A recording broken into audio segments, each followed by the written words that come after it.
वर्तमान सरकार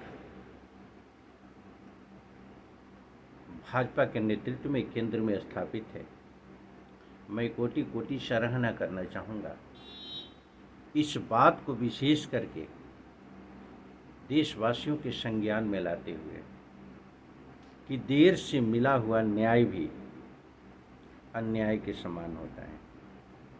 ठीक उसी तरह से जब काकरोच जनता पार्टी द्वारा आंदोलन आरंभ किया गया, यहाँ सरकार को पूरी जिम्मेदारियों को लेते हुए अपने दायित्व का निर्वहन करना चाहिए था और सीधे तौर पर आंदोलनकारियों से संवाद स्थापित करना चाहिए था।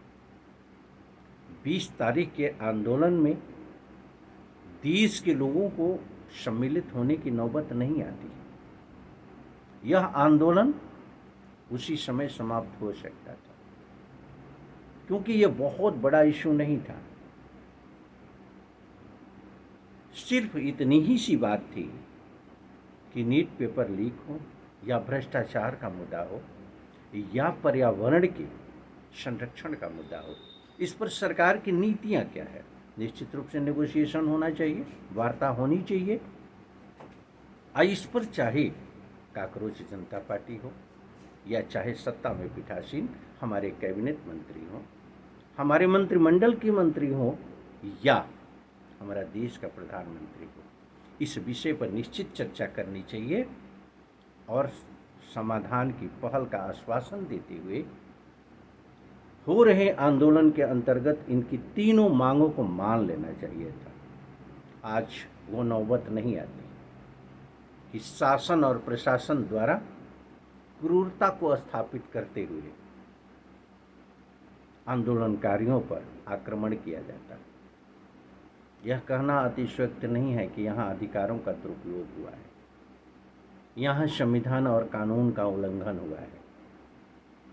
इसकी जांच होनी चाहिए और दोषियों पर कार्रवाई होनी चाहिए। चाहे आंदोलन के दरमियान कोई भी अराजक तत्व हो, उस अराजक तत्व को चिन्हित करने की जरूरत है।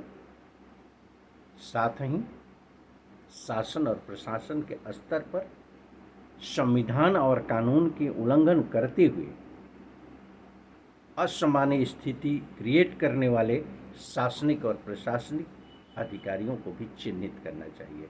वो चाहे हमारे नेतृत्व के रूप में हो और चाहे पीठासीन किसी पद पर पीठासीन अधिकारी के रूप में हो। संविधान यही करता है, कानून यही कहता है, नैतिकता यही कहती है, हमारी जिम्मेदारी यही कहती है, चाहे किसी भी पद पर पीठासीन अधिकारी के रूप में क्यों न हो। यह निश्चित कार्रवाई होना चाहिए कि भविष्य में इस तरीके की घटना की पुनरावृत्ति न हो। आज न जाने कितने हमारे निरीह बच्चे हॉस्पिटल में पड़े हुए हैं। उनका दोष क्या था? नीट पेपर लीक कहीं कोई कह सकता है कि यह सही है? पर्यावरण का संरक्षण कोई कह सकता है कि यह आवाज़ उठाना कहीं से गलत है? भ्रष्टाचार पर नियंत्रण ये कह सकता है कोई कि कहीं से गलत है? और शिक्षा मंत्री धर्मेंद्र प्रधान जिम्मेदार नहीं तो जिम्मेदार कौन? जिम्मेदारियां सुनिश्चित तो होनी ही चाहिए उस विभाग के एचओटी की, उस विभाग के मंत्री की, और इसकी पैनी नज़र से जांच होनी चाहिए पूरी पारदर्शिता के साथ और सारे तथ्यों को सामने लाते हुए दोषियों को सज़ा मिलनी चाहिए। इसमें कहीं कोई संशय नहीं है। आज अगर सरकार के अंदर नैतिकता है, ईमानदारी है, कुछ कर गुजरने की सोच है, तो निश्चित रूप से इस पर पहल करना चाहिए और शासनिक सुधार की दिशा में मजबूती से पहल करना चाहिए। शासनिक सुधार ही हमारे देश के अंदर आमूलचूल परिवर्तन लाएगा। क्या आपने देखा कि ये पूरे घटनाक्रम में कहीं जाति और धर्म, क्षेत्रवाद और भाषा की कहीं आवाज़ थी? आंदोलन ऐसे होते हैं, समता और समानता ऐसे होता है, अपनी हक की लड़ाई ऐसे लड़ी जाती है। एक सबक मिला काकरोच आंदोलन से। यह आंदोलन एक सीख देता है कि नफरत की विरासत पर राजनीति अपने स्वार्थ से वशीभूत होकर के तो किया जा सकता है, व्यक्ति, समाज और देश हित में बिल्कुल नहीं हो सकता है।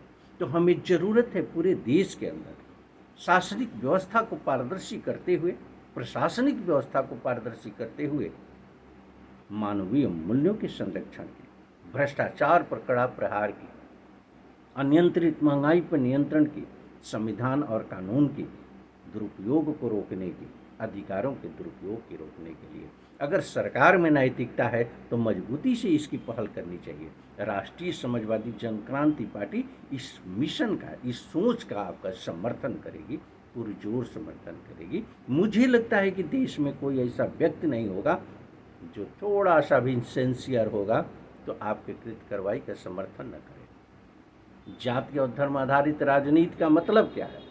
क्षेत्रवाद भाषा आधारित राजनीति का मतलब क्या है? यानी कुंठित मानसिकता के परिधि में मानवीय मूल्यों की हत्या के अलावा और कोई पहल नहीं। तत्काल प्रभाव से कोशिश ये करना चाहिए कि जाति आधारित संचालित संगठन हो या धर्म आधारित संगठन संचालित संगठन हो, निश्चित रूप से इसे प्रतिबंधित कर देना चाहिए। यह नफरत के सिवाय कुछ नहीं करते। समाज के अंदर नफरत आज इन्हीं की देन है कि हमें विरासत में 78 सालों से यही मिला है।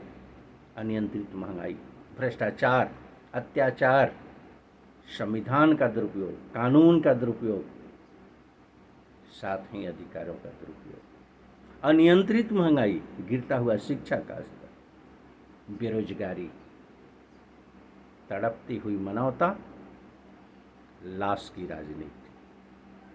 आज भी जरूरत है सुधार की और सुधार पर सत्ता में पीठासीन हमारी पार्टी की पहल करनी चाहिए। यह किसी की जीत और हार की पहल नहीं है, यह सच्चाई है। यहाँ सुधार के लिए किया गया प्रयास है और इसी दृष्टिकोण से हमें देखना चाहिए। एक पक्ष ने कहा कि सुधार की ज़रूरत है, दूसरे ने उसको स्वीकार किया कि हाँ यहाँ गलती है, सुधार की ज़रूरत है। इसके अलावा कुछ नहीं, किसी की ना हार हुई है और न किसी की जीत हुई। हमें मिल करके एक सकारात्मक सोच के अंतर्गत बेहतरीन भारत का निर्माण कैसे हो। देशभक्त की सर्टिफिकेट किसी को देने की ज़रूरत नहीं है, लेने की ज़रूरत नहीं है।